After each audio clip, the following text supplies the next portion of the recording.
हमारे आज के अतिथि आदरणीय श्री प्रफुल्ल भरे प्रेम से जो प्रभावी तुम्हारी तपो साधना, अति व्याकुला बुद्धि से गाऊं कैसे यशोगान की गौर वाला अपना। मंचासीन सम्मानियों में मध्य भाग में विराजित है। आज के कार्यक्रम की अध्यक्षता कर रहे हैं डॉक्टर हेमंत हरकिशन जिनवाल जी। आप उज्जैन के जाने माने अस्थि रोग एवं प्रत्यारोपण विशेषज्ञ हैं। आपने महात्मा गांधी मेडिकल कॉलेज इंदौर से स्नातकोत्तर करने के उपरांत मेवाड़ हॉस्पिटल उदयपुर से कॉम्प्लेक्स ट्रॉमा में फेलोशिप प्राप्त की एवं विगत 15 वर्षों से उज्जैन में अस्थि बाधित रोगों से पीड़ित मरीजों को उपचार कर रहे हैं एवं लगभग 15,000 ऑपरेशंस कर चुके हैं। वर्तमान में आप उज्जैन ऑर्थो हॉस्पिटल के संचालक हैं।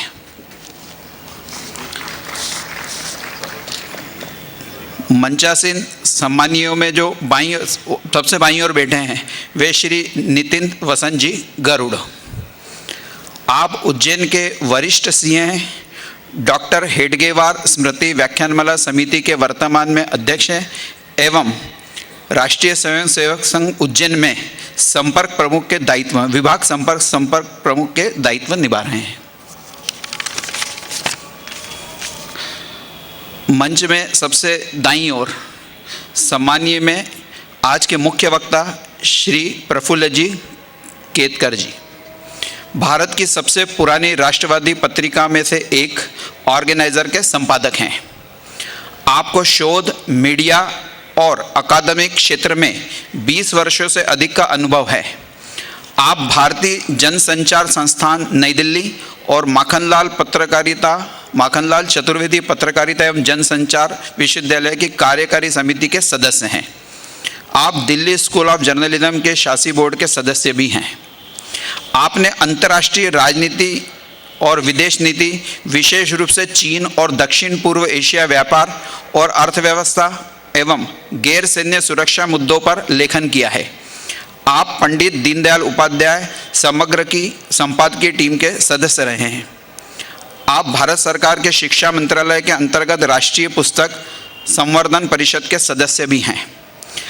आपने institute of peace and conflict studies IPCS नई दिल्ली में फोर्ड स्कॉलर के रूप में काम किया है और वैकल्पिक सुरक्षा दृष्टिकोण नामक पुस्तक के सह लेखक हैं।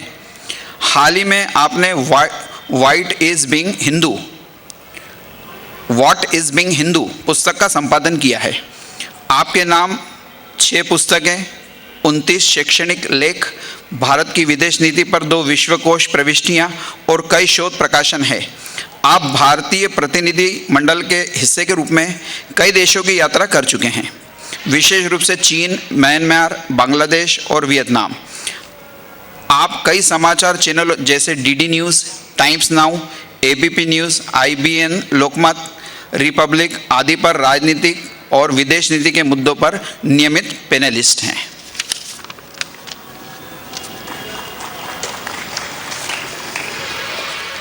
श्री हेमंत जी का अंगवस्त्र एवं दुपट्टा भेंटकर सम्मान करें।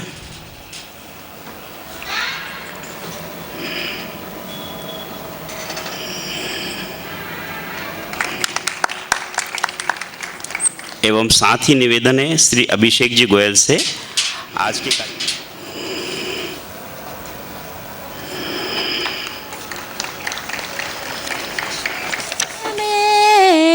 गूंजे हमारी भारती, विश्व में गूंजे हमारी भारती, जल जल उतारे आरती, धन्य देश महान, धन्य हिंदुस्तान। इस धरा की गोद में संसार को संस्कृति मिली है, हर शिखर की धवलता इस देश की जिंदा दिली है। सिंधु की हर लहर चरण पखारते, नदियाँ सदा सिंगारते। धन्य देश महान, धन्य हिंदुस्तान। हेडगेवार स्मृति व्याख्यानमाला 2025 के आज के इस तृतीय पुष्प के सम्माननीय अध्यक्ष डॉक्टर हेमंत जी जिनवाल, हेडगेवार स्मृति व्याख्यानमाला समिति के अध्यक्ष आदरणीय नितिन जी गरुड़ और उज्जैन की इस ऐतिहासिक नगरी के सुधीजन, मैं अपना सौभाग्य समझता हूं कि डॉक्टर केशव बलिराम हेडगेवार, जिन्होंने 100 वर्ष पूर्व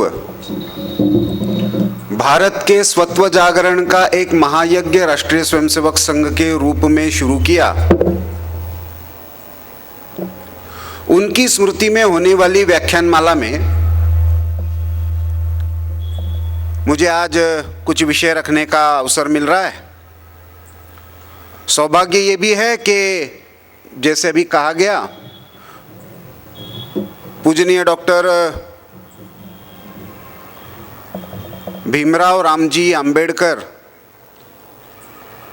प्रेम से बाबा साहब अंबेडकर हम सब कहते हैं, उनकी जन्म जयंती की पूर्व संध्या पर संविधान के विषय पर बोलने का अवसर मिला।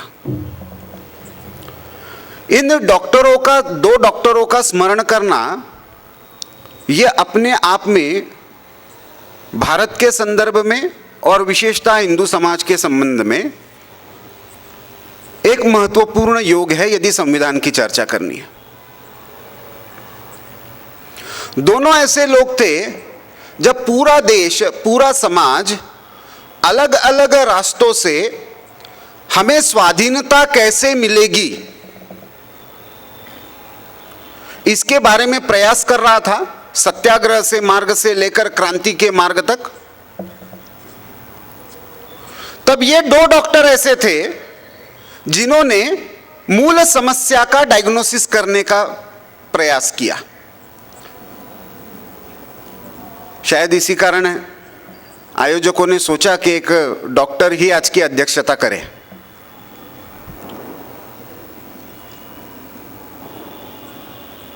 और डायग्नोसिस ऐसा किया कि हमको केवल स्वाधीनता प्राप्त नहीं करनी है, स्वाधीनता जिन कारणों से हमने खोई,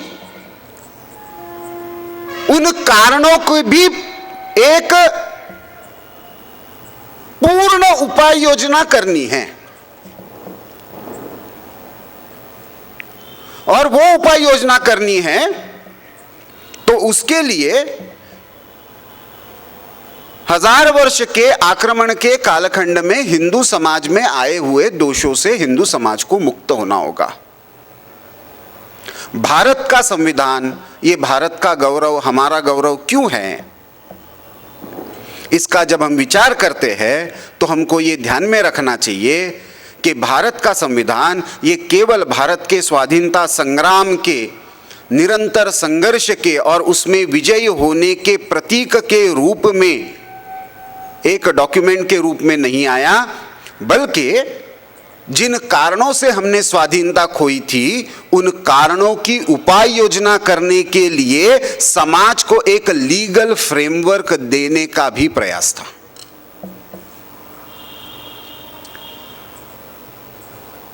कॉन्स्टिट्यूशन इस शब्द का प्रयोग करते हैं तो सामान्यतः अभी 2 फाड़ में भारत में चर्चा होती हुई दिखती है। एक तरफ तो कहते हैं कि नहीं संविधान है, पवित्र है, बाबा साहब ने दिया हुआ है, इसलिए अपरिवर्तनीय है। दूसरी तरफ नहीं नहीं ये संविधान में भारतीयता कहाँ है। ये दो एक्सट्रीम भूमिकाओं में चर्चा होती है। हाँ, संविधान हमारा गौरव है, संविधान हमारे भारतीयता का प्रतीक है, संविधान हमारे स्वाधीनता संग्राम का परिणाम है, लेकिन वो गौरव क्यों है, इसके बारे में बहुत दुर्भाग्य से बहुत कम चर्चा स्वाधीनता के बाद हुई। भावात्मक चर्चा तो होती है।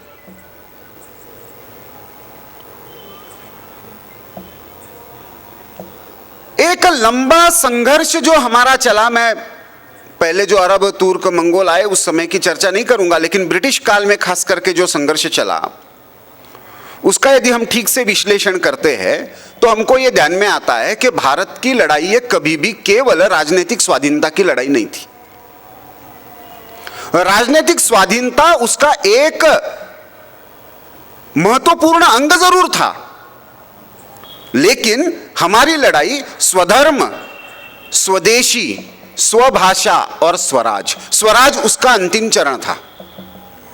शुरू की जो सारी लड़ाई हुई है यह स्वधर्म के लिए हुई है। जैसे जैसे आर्थिक शोषण बढ़ा वो लड़ाई स्वदेशी की हो गई, स्वदेशी का पक्ष उसमें जुड़ गया। पहला आक्रमण उपासना पद्धति पर था, इसलिए हमारा स्वाधीनता संग्राम भी उसके रक्षा के लिए बना।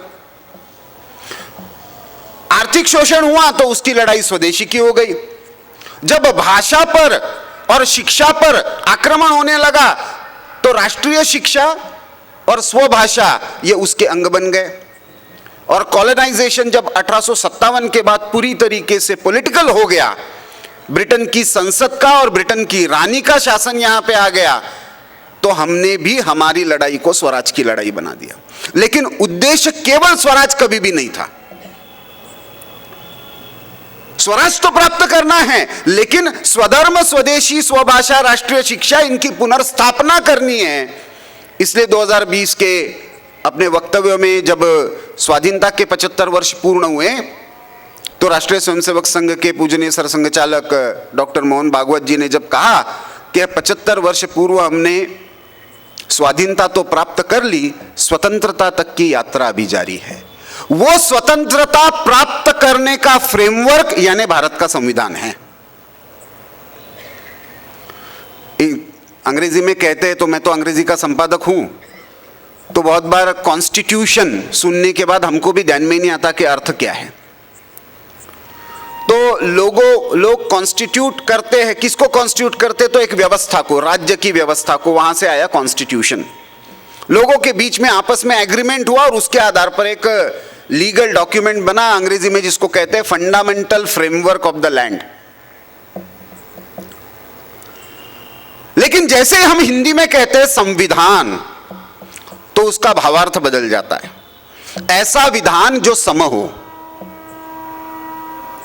सबके लिए समान हो, जिसकी दृष्टि समदृष्टि, सम्यक दृष्टि जो भगवान बुद्ध को भी अपेक्षित थी, उस सम्यक दृष्टि की स्थापना करने वाला हो।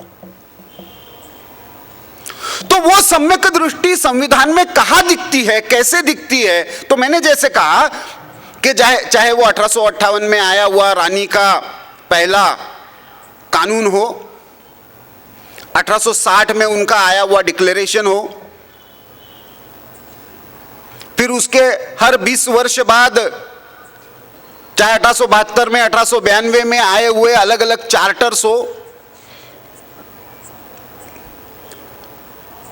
हर बार ऐसा हुआ कि ब्रिटिशों ने कुछ प्रपोज करने का प्रयास किया, भारत के लोगों ने उसका विरोध किया, उसमें बदलाव किया, ब्रिटिशों को उसमें बदलाव करना पड़ा। या कुछ बातें ऐसी हुई कि हमने मांग की, उसके कारण ब्रिटिश शासन दबाव में आया और उसके कारण उनको संविधान कानून का एक कोई ना कोई नया प्रस्ताव लाना पड़ा।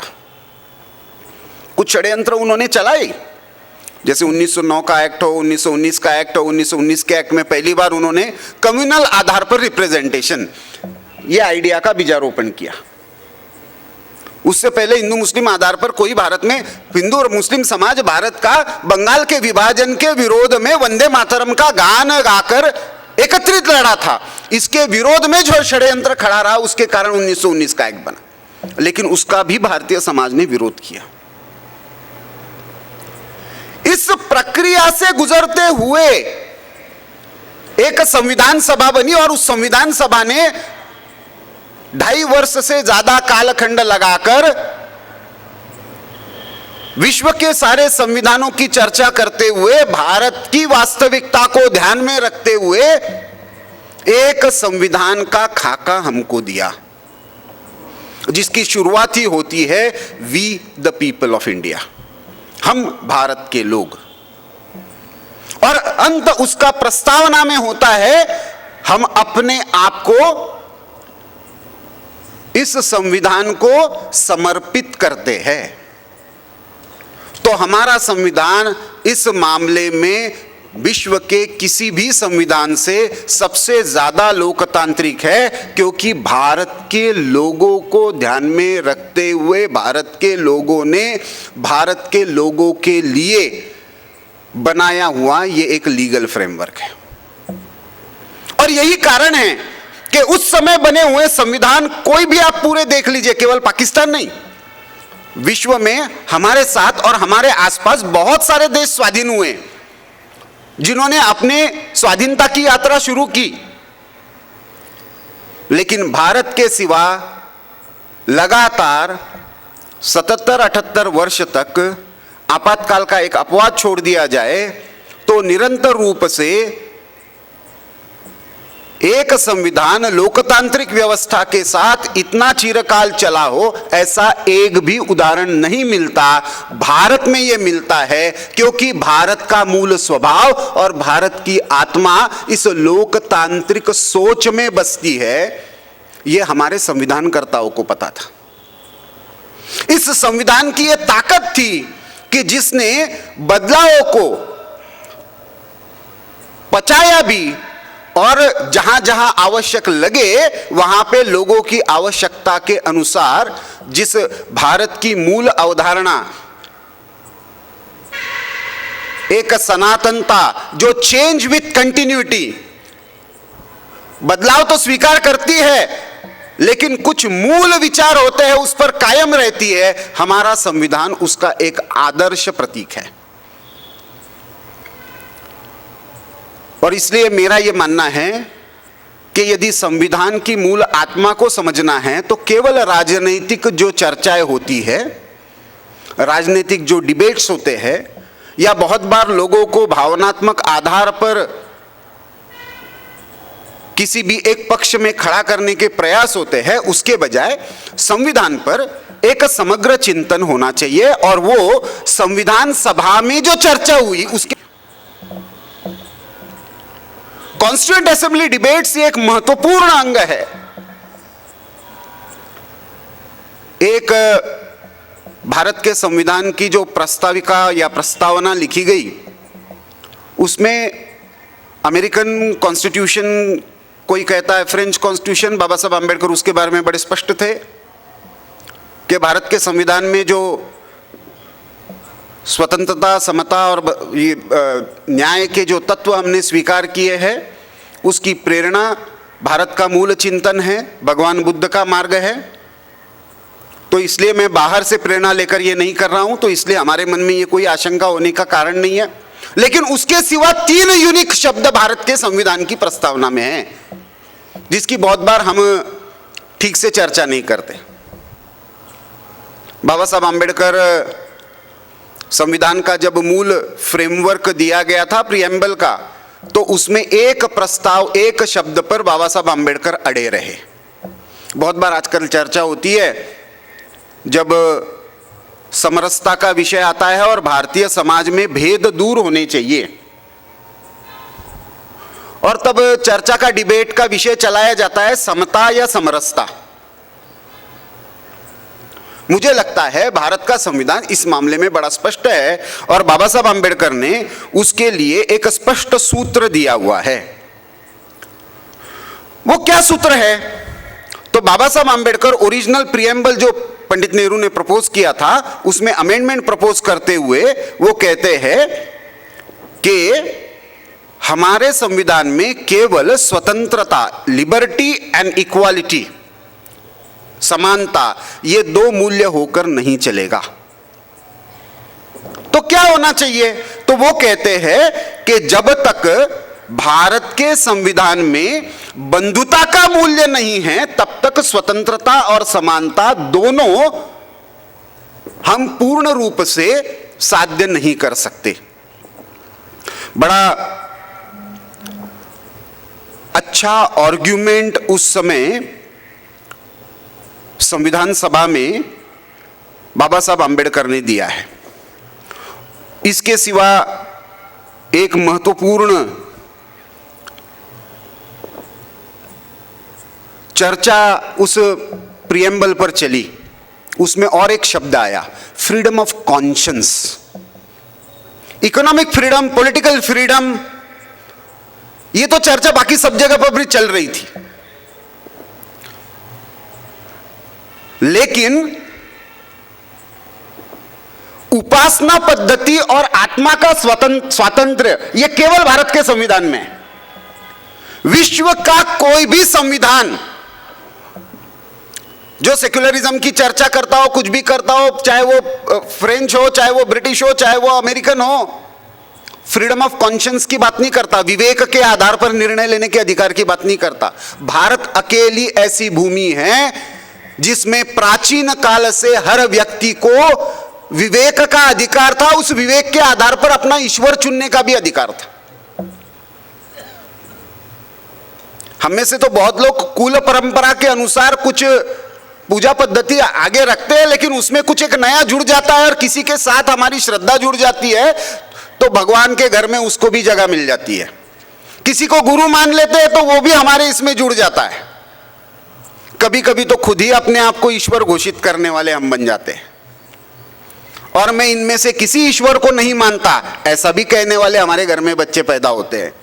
लेकिन उसके लिए कोई उसको पत्थर मार के मार नहीं देता, फांसी पे नहीं टांगता, जला नहीं देता जो बाकी जगह पे हुआ। वहां पे तो एथीस्ट, अनार्किस्ट, अलग अलग कैटेगरीज बनती है। मंदिर में जाता है या नहीं जाता है, हनुमान जी के जाता है या देवी के जाता है, इसके आधार पर हमने कभी भी समाज में किसी भी घटक को नहीं बांटा। इसलिए फ्रीडम ऑफ कॉन्शियंस ये भारतीय सभ्यता के आधार पर संविधान में आया हुआ महत्वपूर्ण शब्द है। तीसरी महत्वपूर्ण बात आ गई जो और जगह पे नहीं दिखती, डिग्निटी ऑफ इंडिविजुअल। इसमें हमको बहुत काम करना है। ये तो हमने आदर्श रखे हैं। हमको केवल स्वाधीनता नहीं देनी है, केवल समानता नहीं देनी है, केवल न्याय नहीं देना है, केवल बंधुता सुनिश्चित नहीं करनी है, हर व्यक्ति की प्रतिष्ठा को पुनर्स्थापित करना है। क्या हम उसके लिए प्रतिबद्ध है क्या? या आज भी हमको ये छोटा काम करने वाला और ये बड़ा काम करने वाला, आज समाज में सरकारी नौकरी करने वाला बड़ा हो जाता है, व्यवसाय करने वाला छोटा हो जाता है, खेती किसानी करने वाला छोटा हो जाता है। क्या हम प्रतिष्ठा स्थापित कर रहे हैं क्या? महिलाएं भी अपना परिचय देते हुए, नहीं मैं कुछ नहीं करती, घर में ही रहती हूं, यह बहुत बड़ा काम है, उसकी प्रतिष्ठा है।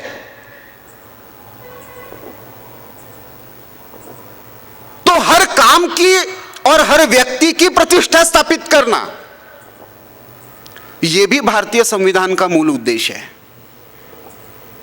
संविधान यहां पे रुका नहीं। इस संविधान ने जब पूर्ण हुआ तो उस संविधान के मूल स्रोतों के आधार पर इस संविधान में कुछ चित्र लगाए जाए। इसके लिए संविधान सभा के अध्यक्ष डॉक्टर राजेंद्र प्रसाद ने आमंत्रित किया नंदलाल बोस। शांति निकेतन में कला विषय के शिक्षक थे और उन्होंने संविधान के जो 22 चैप्टर्स है, हर चैप्टर के लिए एक चित्र रेखांकित किया। हर चित्र का अर्थ उस चैप्टर की आत्मा है। दुर्भाग्य से लॉ कॉलेज में पढ़ाया जाने वाले संविधान में उन चित्रों का समावेश होता नहीं है, लेकिन उन चित्रों का अर्थ है और उन चित्रों के अर्थ पर उसमें लिखे हुए जो अनुच्छेद है, प्रावधान है, उनको समझने का हमको चर्चा में प्रयास करना चाहिए। क्या है चित्रों में? मैं हर सारे चित्रों की चर्चा नहीं कर सकता, नहीं तो उसी में पूरा विषय जाएगा। लेकिन पहला जब चित्र आता है तो उसमें जो मोहनजोदड़ो में इंडस वैली का सिंधु सरस्वती सभ्यता का जो सील मिला, पहला लक्षण, हमारी सभ्यता के आज के युग का पहला आविष्कार जो मिला, उसका चित्र पहले प्रकरण में है। 1947 में हम कोई नया राष्ट्र नहीं दे रहे, नए राज्य की व्यवस्था केवल दे रहे। राष्ट्र हमारा प्राचीन है, उसकी सभ्यता पुरानी है, उसकी संस्कृति चिरंतन है। अनेक आक्रमणों के बाद भी उसमें एक कंटिन्यूटी है, और उस कंटिन्यूटी का प्रतीक जब पहले प्रकरण के पहले आर्टिकल में इंडिया दैट इज भारत लिखा गया, उसके ऊपर इंडस वैली सिविलाइजेशन का वो सील है। हर प्रकरण में वो भाव हमको दिखेगा। तीसरा प्रकरण आता है फंडामेंटल राइट्स का, जिस पर सबसे ज्यादा चर्चा होती है, न्यायालय में सबसे ज्यादा केसेस जिस पर होते हैं, वो राइट्स से जुड़ा हुआ है, अधिकार। लेकिन उसके ऊपर चित्र किसका है? तो राम लक्ष्मण सीता का अयोध्या पर पुनरागमन का चित्र है। राज्य की व्यवस्था में राजा कैसा हो, राज्य की विजय की कल्पना क्या हो, प्रजा के साथ उसके संबंध क्या हो, उसके प्रतीक रूप में राम की अयोध्या पर फिर से वापसी, ये हमारा सिंबल है। हमारे स्वाधीनता के प्राप्ति के बाद संविधान बनना, ये राम राज्य की पुनर्स्थापना का संकल्प था। उसकी भी चर्चा संविधान सभा में आई है, दुर्भाग्य से उस पर भी बहुत ज्यादा चर्चा नहीं होती। ऐसा नहीं है कि बाकी नहीं लोग चित्र आए, धर्म पर चर्चा हुई है, इतनी लंबी चर्चा हुई है। जब सेक्युलरिज्म ये शब्द नकारा गया शुरू में, जब संविधान सभा में, तब भी चर्चा हुई है, और जब संविधान में सेक्युलरिज्म ये शब्द डाला गया, उस पर भी चर्चा हुई है। उस समय जब नकारा गया तो उस समय चर्चा हुई है कि सेक्युलरिज्म का जो पश्चिम में अर्थ था, राज्य और पोप की अधिकारों को विभाजित करना, हमारे पास तो ऐसा कोई अधिकारी है ही नहीं जो धर्म सत्ता के आधार पर राज्य चलाता हो। ना पोप है, ना कोई चर्च नाम की व्यवस्था है। चारों शंकराचार्य इकट्ठा आकर भी कुछ एक आदेश निकाल देंगे तो सारा हिंदू समाज मानेगा, ऐसी गारंटी नहीं है, क्योंकि हमारे पास फ्रीडम ऑफ कॉन्शियंस है। मुझे सही लगेगा तो मानूंगा। तो ऐसे में किसको किससे अलग करना? क्या भारत का राज्य व्यवस्था, जिसमें स्वाधीनता संग्राम में महात्मा गांधी बार बार कह रहे थे कि राम राज्य की पुनर्स्थापना करना, हिंद स्वराज स्थापित करना, रविंद्रनाथ टैगोर कह रहे थे स्वदेशी समाज की स्थापना करना, वो समाज क्या पूरी तरीके से निधर्मी हो सकता है? क्या राज्य धर्म के बिना भारत में चल सकता है? क्या उस धर्म की अवधारणा क्या है? इस पर एक लंबी बहस हमारे संविधान सभा में हुई। दुर्भाग्य से उसकी भी चर्चा समाज में उतनी नहीं हुई। जब हिंदुत्व पर, हिंदू क्या है, इस पर 1990 के दशक में कोर्ट में जब इस पर डिस्कशन हुआ, तब पहली बार कोर्ट ने Hindu is a way of life, not just religion, ये पहली बार इंटरप्रिटेशन 1998 में दिया।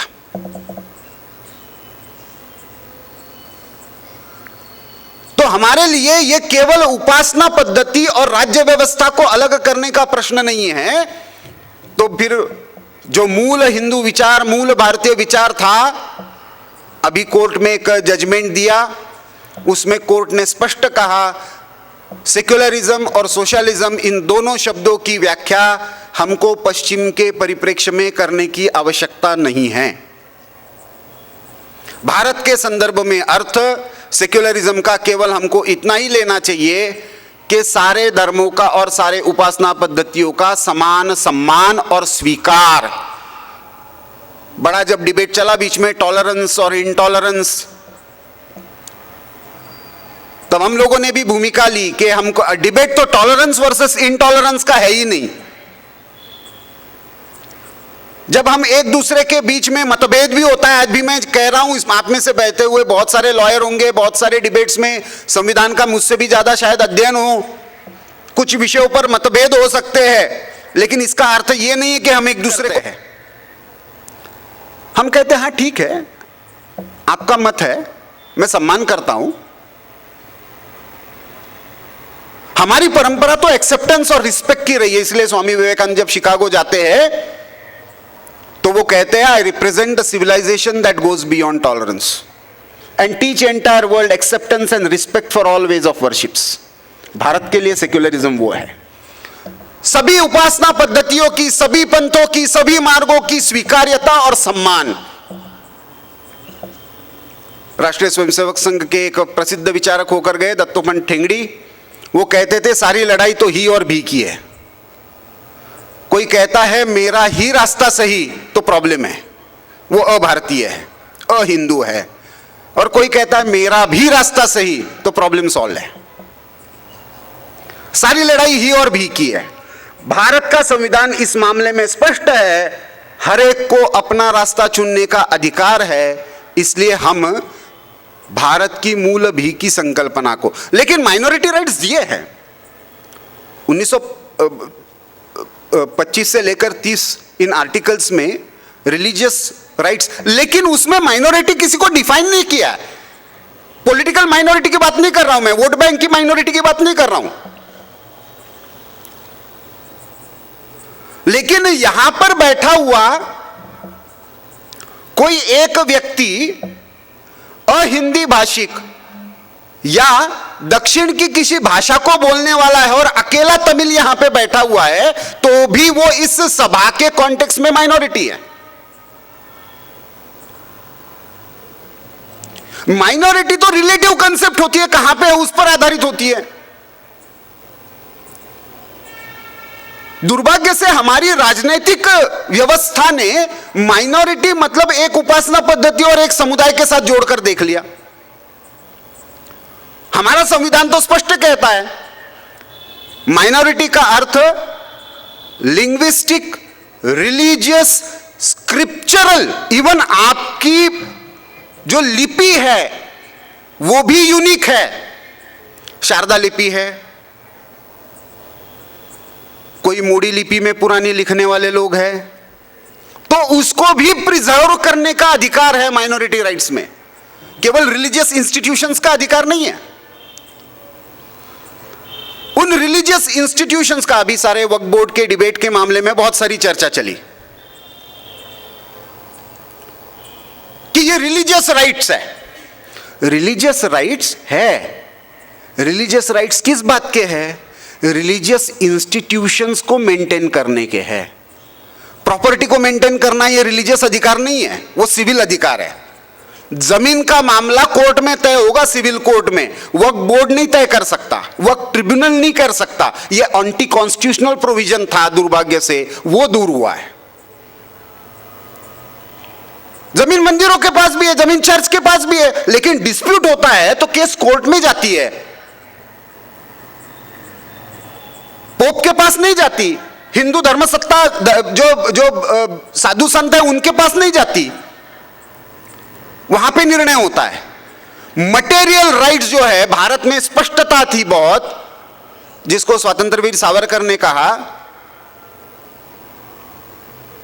कि यदि भारत के संदर्भ में शब्दों का यदि ये करना है तो हमको सेक्युलर और कम्युनल ऐसा सोचकर नहीं चलेगा, तो स्पिरिचुअल एंड सेक्युलर ऐसा विभाजन करना पड़ेगा। आध्यात्मिक और आधिभौतिक ये उसके सही प्रतिशब्द है।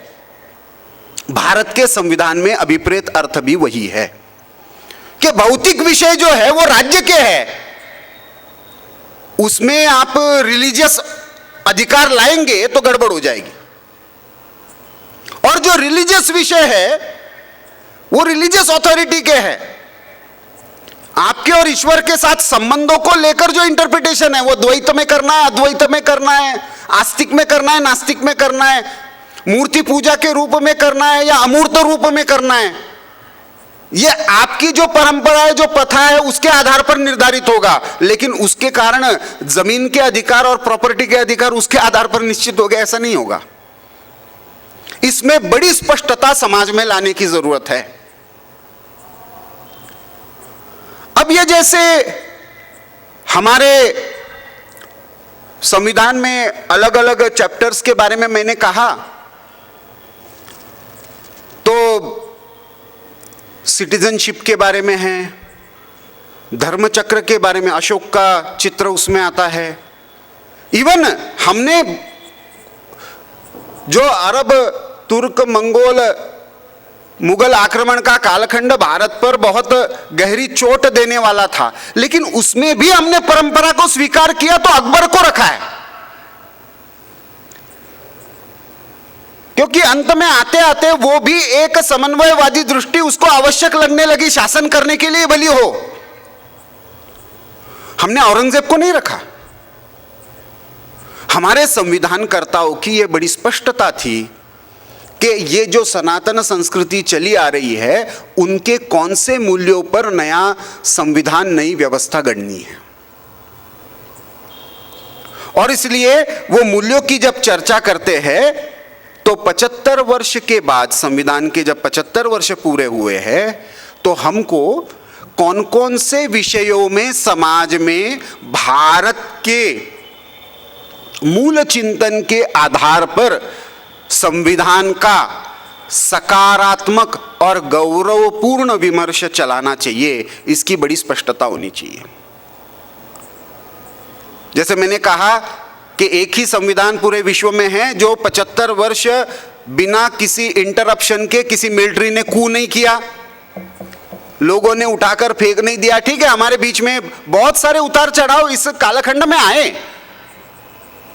एंटी करप्शन मूवमेंट भी चला और एक तरफ जब आपातकाल आया तो उसके विरोध में भी बहुत बड़े आंदोलन चला। लेकिन उसके लिए हमने बाकी देशों में जैसा हुआ वैसे संविधान की लोकतांत्रिक व्यवस्था को उखाड़ कर नहीं फेंका। मूल आत्मा कायम रखते हुए भी संविधान में बदलाव की पर्याप्त प्रोविजंस रखे।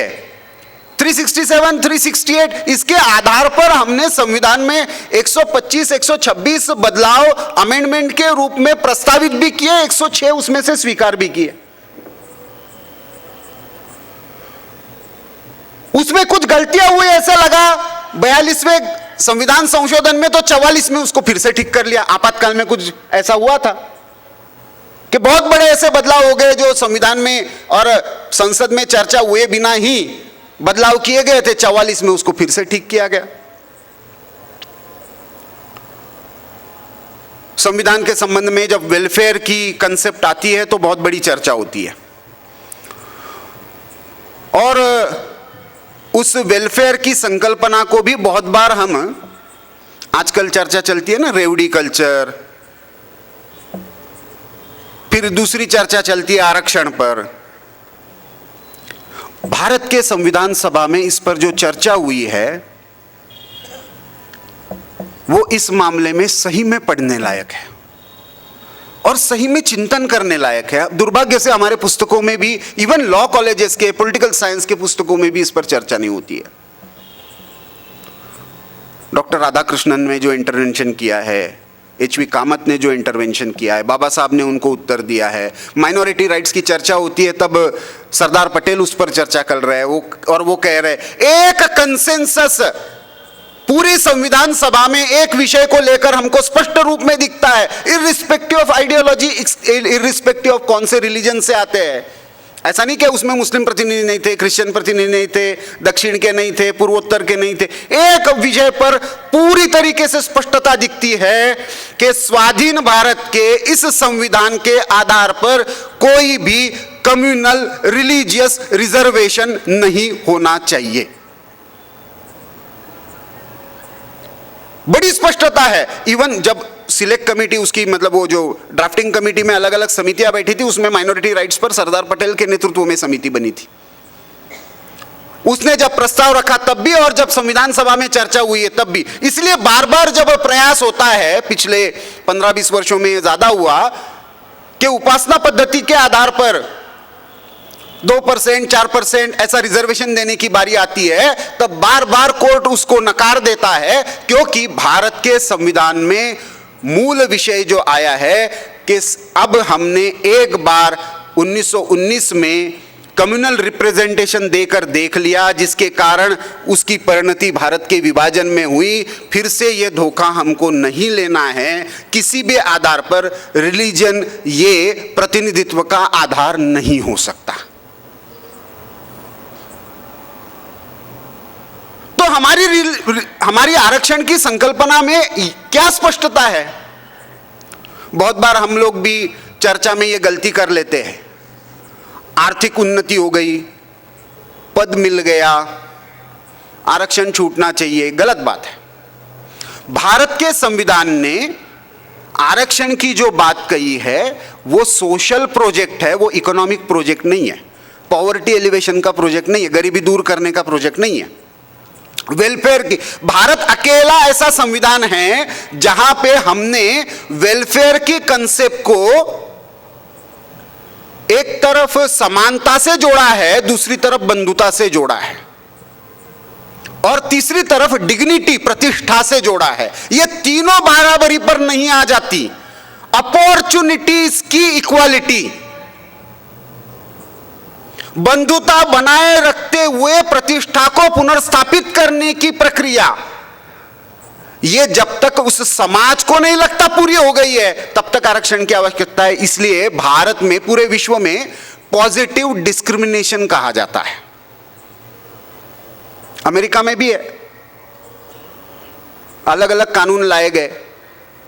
जिनको उन्होंने पहले निग्रोज कहा था, वो ब्लैक अमेरिकन्स के लिए कुछ प्रस्ताव लाए गए। लेकिन भारत अकेला ऐसा संविधान है जहां पे शिक्षा और प्रतिनिधित्व, पॉलिटिकल रिप्रेजेंटेशन एंड एजुकेशन, इसमें प्रतिष्ठा और विषमता दूर करने के लिए, समता लाने के लिए आरक्षण की व्यवस्था है। यह भी भारतीय दृष्टि का, और यह कोई नया नहीं है। मतलब भारत के परिवार में देख लीजिए, और खास करके अपनी माओ को पूछ लीजिए, हमको ऊपरी ऊपर देखेंगे बाहर से तो लगेगा कि अपने बच्चों के साथ भी मां भेदभाव कर रही है, लेकिन जो सबसे कमजोर होता है ना, उस पर मां सबसे ज्यादा प्रेम करती है, करती हुई दिखती है, उसके खाने का विशेष ध्यान रखती है। तो इसका मतलब यह होता है क्या कि दूसरे के साथ भेद कर रही है, दूसरे के साथ दुश्मनी कर रही है? भारत की यह मूल दृष्टि रही है। जब हम कहते हैं सर्वेपि सुखिनः सन्तु, तो सर्वे में तो सर्वे आ गए, अपि कौन है? तो इसमें आर्थिक दृष्टि से, शारीरिक दृष्टि से, मानसिक दृष्टि से दिव्यांग रह गए, कम रह गए, उनको भी बराबरी पर लाना, उनकी भी सुख की कल्पना कामना करना, यह भारत के वेलफेयर का मूल मॉडल है। भारत के वेलफेयर का मॉडल केवल राज्य सबकी चिंता करेगा इतना नहीं है। केवल अमेरिका में जैसे चलता है कि सोशल सिक्योरिटी, हमारी सोशल सिक्योरिटी तो हमारा सोशल कैपिटल फैमिली इंस्टीट्यूशन में था। सौभाग्य से बहुत सारे ऐसे परिवर्तन हमारे संविधान के इंटरप्रिटेशन में ऐसे आ गए हैं, और एक महत्वपूर्ण बात भारतीय संविधान ने की है, केवल व्यक्ति को अधिकार नहीं दिए, समूहों को अधिकार दिए। कलेक्टिव राइट्स की कंसेप्ट है। केवल व्यक्ति को यूनिट नहीं माना है, परिवार को भी यूनिट माना है। केवल अधिकारों की बात नहीं की है, कर्तव्यों की भी बात की है, और उसके साथ साथ राज्य के कर्तव्यों की भी बात की, उसको डायरेक्टिव प्रिंसिपल्स कहा गया, नीति निर्देशक तत्व, जिसको बाबा साहब आंबेडकर ने उस समय कहा था कि ये भारतीय समाज को संविधान सभा ने दिए हुए पोस्ट डेटेड चेक्स है। हम अभी सुनिश्चित नहीं कर पा रहे, लेकिन आने वाले समय में इसको सुनिश्चित करना है। कौन कौन से विषय उसमें आए, उस पर भी दुर्भाग्य से बहुत चर्चा नहीं होती है। अधिकारों की होती है। नीति निर्देशक तत्वों में बड़ी लंबी चर्चा पंचायती राज व्यवस्था पर हुई, गोरक्षा पर हुई, ग्रामीण अर्थव्यवस्था पर हुई,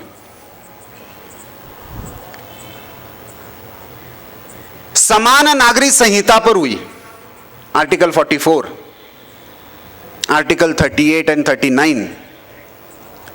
बहुत लंबी बहस हुई है और बहुत सोच समझकर आने वाले समय में यह हमको सुनिश्चित करना है, यह संकल्प संविधान सभा ने लिया है। उस समय शायद संभावना नहीं है, लेकिन आने वाले समय में हम करेंगे। और बार बार कोर्ट ने यह पूछा है कि आप जब क्रिमिनल कोड सबके लिए समान है तो सिविल कोड सबके लिए समान क्यों नहीं है? बाबा साहब आंबेडकर कहते हैं कि जब क्रिमिनल कोड बना तो किसी ने यह नहीं पूछा कि इसमें शरिया कानून क्यों नहीं है। सिविल कोड में 1937 से पहले सबके लिए समान कानून थे। आप देख लीजिए, सिंधिया कोड देख लीजिए ग्वालियर का, या बड़ौदा महाराज का कोड देख लीजिए। उससे पहले के 1937 के पहले के जितने भी कानून बने हैं उसमें कहीं पे भी उपासना पद्धति के आधार पर सिविल राइट्स मतलब जिसमें विवाह या विवाह विच्छेद डिवोर्स या इनहेरिटेंस संपत्ति का वारसा अधिकार, इसमें कहीं उपासना पद्धति के आधार पर भेद किया हो, ऐसा कोई डॉक्यूमेंट मिलता नहीं है। 1937 में पहली बार शरिया के आधार पर पहली बार अलग से कोड बनता है। बाबा साहब आंबेडकर को जो पूछा गया और इन्होंने हिंदू सिविल कोड की बात की। पहले तो वो यूनिफॉर्म सिविल कोड की बात कर रहे थे, जब उनको लगा संविधान सभा में ये नहीं हो पाएगा तो महिलाओं के अधिकारों के लिए, महिलाओं के विवाह संदर्भ में अधिकारों की रक्षा के लिए उन्होंने हिंदू सिविल कोड की बात की। उस समय कुछ लोगों का मानना था केवल हिंदुओं के लिए क्यों, सबके लिए करना चाहिए, इसलिए कुछ लोगों ने उसका विरोध भी किया। लेकिन उस समय बाबा साहब आंबेडकर को पूछा गया और हिंदू सिविल कोड बनाते हुए बाबा साहब स्पष्ट रूप से व्याख्या करते हैं, who is a Hindu? Non Muslim, non Christian, non Parsi, non Jew, everybody is Hindu. Hindu civil code में व्याख्या करके गए। क्यों करके गए? क्योंकि भारतोद्भव उपासना पद्धति जो है उनकी सांस्कृतिक और पारिवारिक मूल्यों की व्यवस्था समान है, जीवन दृष्टि समान है, इसलिए उनकी परंपराएं समान है। तो इसलिए वो उसकी स्पष्ट रूप से व्याख्या करके गए। लोकतंत्र की चर्चा लंबी हुई है। हमारे लिए हमने ये स्पष्ट माना, लोकतंत्र हमारे लिए केवल एक पॉलिटिकल स्ट्रक्चर नहीं है, 1 पर्सन 1 वोट नहीं है। लोकतंत्र ये हमारे लिए भारतीय संस्कृति का सनातन मूल्य है। मैंने कहा ना कि फ्रीडम ऑफ कॉन्शियंस, हम केवल प्रतिनिधि चुनने का अधिकार नहीं देते, अपना ईश्वर भी चुनने का अधिकार देते हैं। हमारे लिए लोकतांत्रिक व्यवस्था अपने परिवारों से शुरू होती है। 16 वर्ष का होने के बाद बच्चे के साथ कैसे डील करना, कितनी स्वाधीनता उसको देना, कौन सी बातें मानना कौन सी नहीं मानना, और हमारे यहां पे अधिकार और कर्तव्य ये परस्पर पूरक हो जाते हैं। बेटे के अधिकार ये बाप के कर्तव्य पर सुनिश्चित होते हैं और पिता के अधिकार बेटे के कर्तव्य पर निर्धारित होते हैं। पति और पत्नी के अधिकार और कर्तव्य भी परस्पर पूरक हो जाते हैं। वो मूल धर्म की संकल्पना जो समाज को सस्टेन करती है, धर्म का अर्थ रिलीजन नहीं है, धर्म का अर्थ सस्टेनेंस है।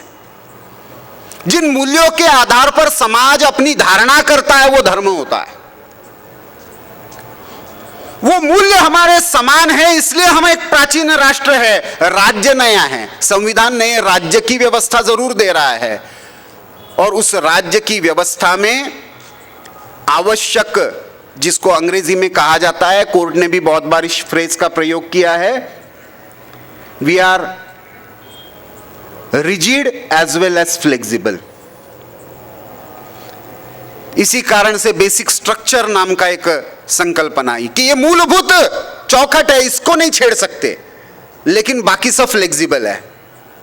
हम बहुत बार ये गड़बड़ करते हैं कि हमको लगता है कि कानून और संविधान एक ही है।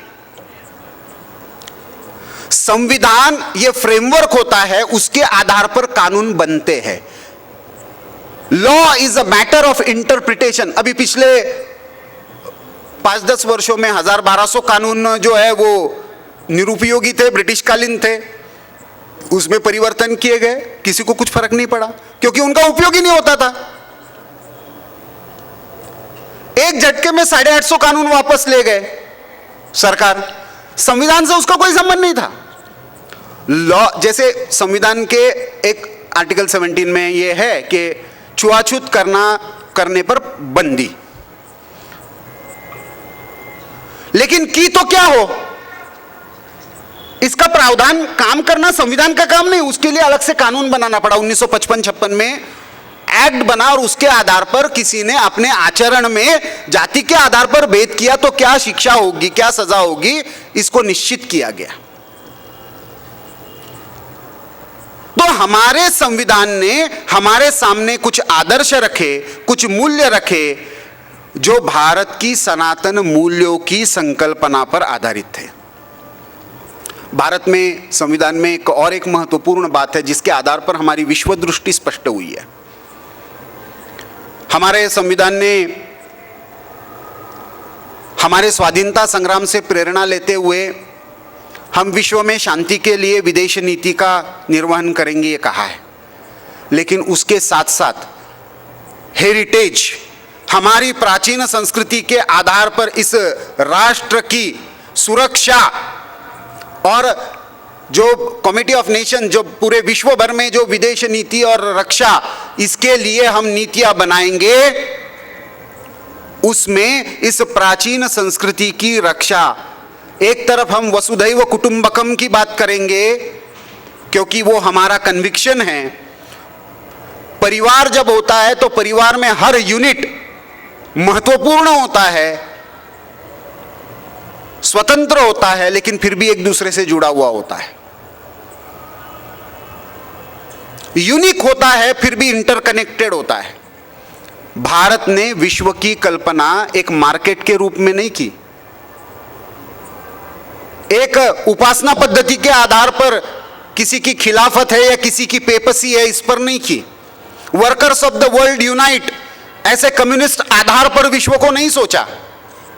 तो किस आधार पर सोचा? तो विश्व एक परिवार है।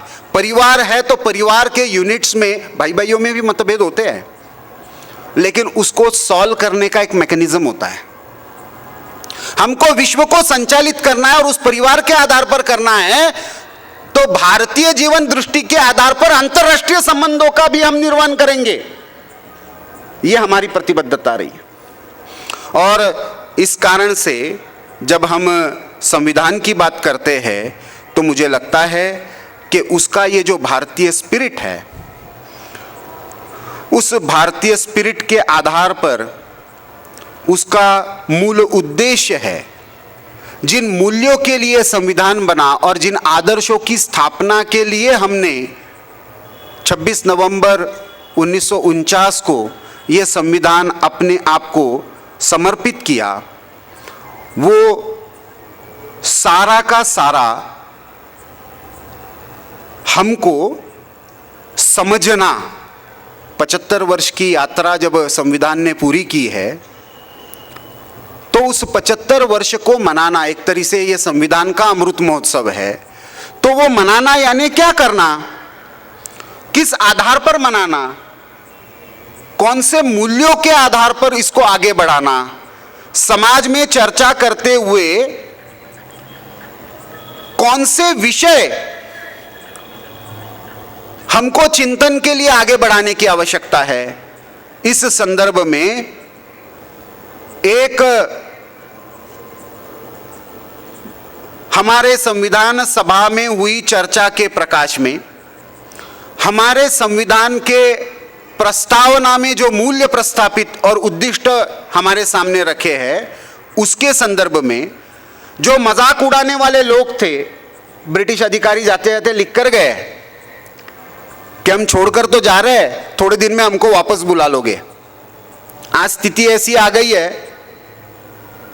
कि अर्थव्यवस्था में भी और लोकतांत्रिक व्यवस्था में भी ब्रिटेन को पछाड़कर भारत आगे बढ़ गया है। यह हमारे संविधान की और हमारे मूल चिंतन में जो लोकतांत्रिक मूल्य थे, उनका यह विजय है। हमारे यहां पर बाबा साहब आम्बेडकर अपने अंतिम भाषण में जैसे कहते हैं कि चाहे सभा और समिति हो, चाहे बौद्ध मत में संघ हो, सामूहिक चर्चा से निर्णय करने की प्रक्रिया, यह हमारा मूल स्वभाव रहा है। चर्चा करके जब निर्णय हो जाता है तो वो मेरे मत के अनुसार हुआ ये नहीं महत्वपूर्ण नहीं है। चर्चा करके हुआ और उस चर्चा में जब निर्णय हो गया तो वो सबका है। ऐसा नहीं हो सकता कि एक बार वोटिंग हो गया संसद में, चाहे वो सीए पर हो चाहे वक्फ बोर्ड पर, और फिर कहे कि नहीं हम इसको नहीं मानते। ये कोई क्रिकेट की मैच थोड़ी है, मेरी बैट लेकर गए तो नहीं जी मैं आउट हो गया तो मेरी बैट लेकर मैं जा रहा हूं घर, नहीं तो पत्थरबाजी करेंगे, ये कानून को नहीं मानेंगे।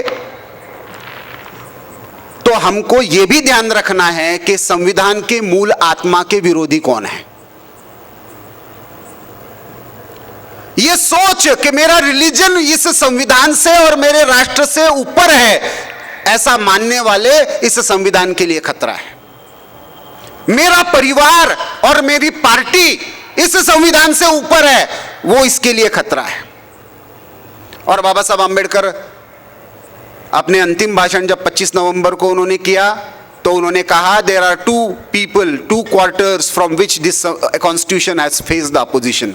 बड़े स्पष्ट है, कोई आज कुछ भी कहे, किसी के भी बारे में कहे, बाबा साहब का यह विधान हमको ध्यान में रखना चाहिए। बाबा साहब 25 नवंबर के भाषण में कहते हैं, from 2 quarters this constitution has faced the opposition, one is communist and other are socialist. क्योंकि इनका मूल लोकतांत्रिक व्यवस्था पर विश्वास नहीं है और सोशलिज्म के आधार पर एक की प्रॉपर्टी छीनकर दूसरे को बांटना चाहते हैं, ये कभी भी लोकतंत्र के पहरेदार नहीं हो सकते। इनके जासे में मत आओ। इसकी वार्निंग 1949 में बाबा साहब दे रहे हैं। दुर्भाग्य से आज का संविधान का सारा डिस्कोर्स वो डिफाइन कर रहे हैं, कभी माओवादी बनकर जंगलों में रह के, कभी माओवादी बनकर यूनिवर्सिटीज में बैठकर। जिनके कॉन्स्टिट्यूशन में लिखा हुआ है कि our prime objective is to overthrow this constitution, वो संविधान के आधार पर संघ को प्रश्न करते हैं। जो भारतीयता, जो हिंदुत्व इस संविधान की आत्मा है और उसके लोकतंत्र की स्थापना के लिए जिन लोगों ने 1975 में संघर्ष किया, जिन्होंने परिवारवाद के नाम पर भारत के लोकतंत्र का गला घोटने का काम किया था, वो आज संविधान की कॉपी लेकर घूमते हैं। और संसद ने पारित किए हुए कानून हम नहीं मानेंगे, ऐसी जिनकी भूमिका है, वो कहते हैं कि हम संविधान के रक्षक हैं।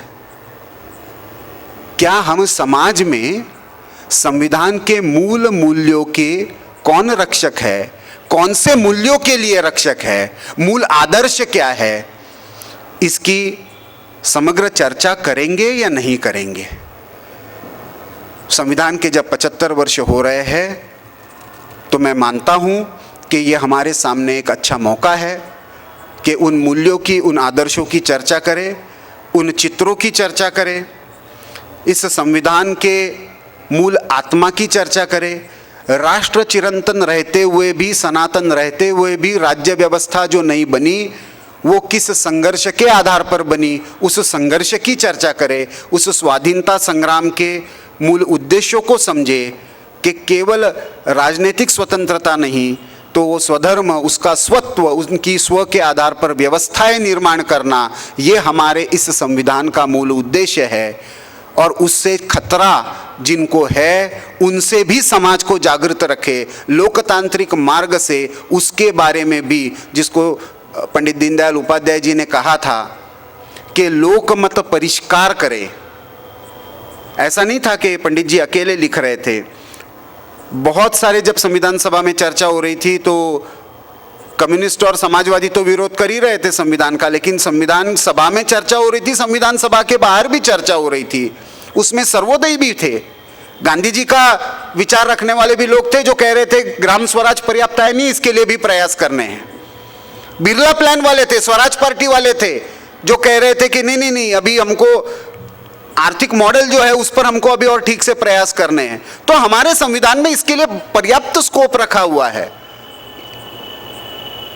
उस स्कोप को भी समझे, लेकिन क्या अपरिवर्तनीय है उसको भी ठीक से समझे। तो मैं मानता हूं कि इस भारत की मूल चेतना के आधार पर जो स्वाधीनता हमने प्राप्त की उसको हम स्वतंत्रता तक लेकर जाएंगे। और दो डॉक्टरों ने जो डायग्नोसिस किया था कि समाज जब तक बंधुता के आधार पर समता और स्वतंत्रता की प्राप्ति के लिए मिलकर खड़ा नहीं होता, तब तक बार बार आक्रमण होते रहेंगे, इससे हमको बचना है। ऐसा समरस समाज खड़ा करने का ये संविधान है। उस संविधान के विचार को समझे और फिर उस पर गौरव करे। उसकी पुनर्स्थापना के लिए व्यक्ति के नाते, परिवार के नाते, समाज के घटक के नाते, इस राष्ट्र का अंग होने के नाते मिलकर प्रयास करे। ऐसा प्रयास करने की प्रेरणा हम सबको मिले, इसलिए शायद एडगेवार स्मारक समिति ने ये विषय मुझको रखने के लिए कहा। हम सबको ऐसी प्रेरणा ऐसे व्याख्यानों के माध्यम से निरंतर मिलती रहे, ऐसी भारत माता के चरणों में प्रार्थना करता हूँ और अपनी वाणी को विराम देता हूँ। बहुत बहुत धन्यवाद।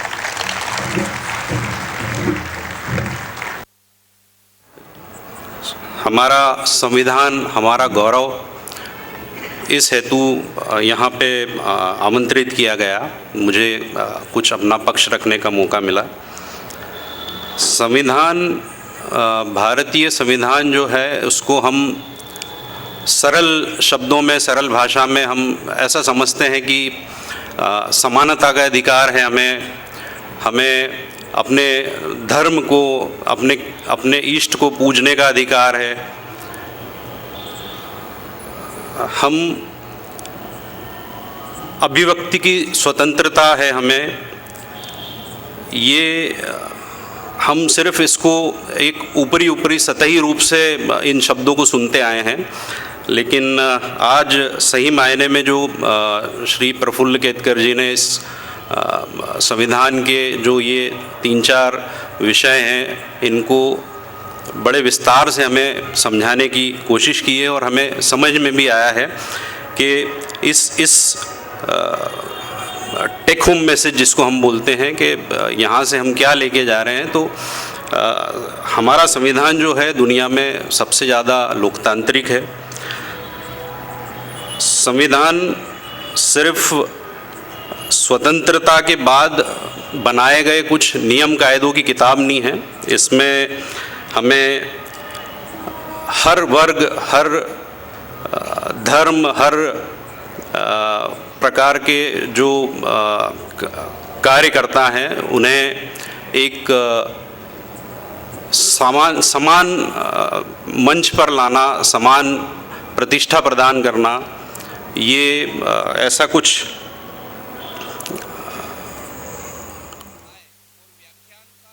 के माध्यम से एक नई दिशा हमें प्रदान की।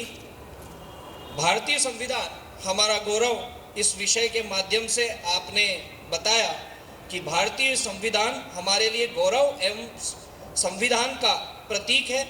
इस भाव को सुदृढ़ किया।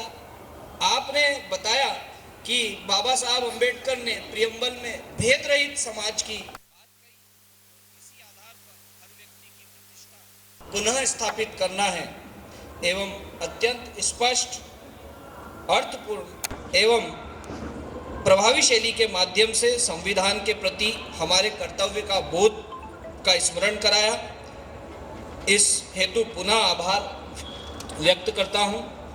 साथ ही आभार व्यक्त करता हूँ लोकमान्य तिलक संस्थान का, जिन्होंने समिति को व्याख्यान एवं कई व्यवस्थाएं सुविधाएं हेतु हमें सहज सब उपलब्ध कराया। लाइट एवं साउंड के लिए भगवान रेडियो तथा टेंट मंच सुविधा के लिए ज्योति टेंट हाउस एवं पुष्प सज्जा के लिए चेतन जी पटेल, सभी का आभार।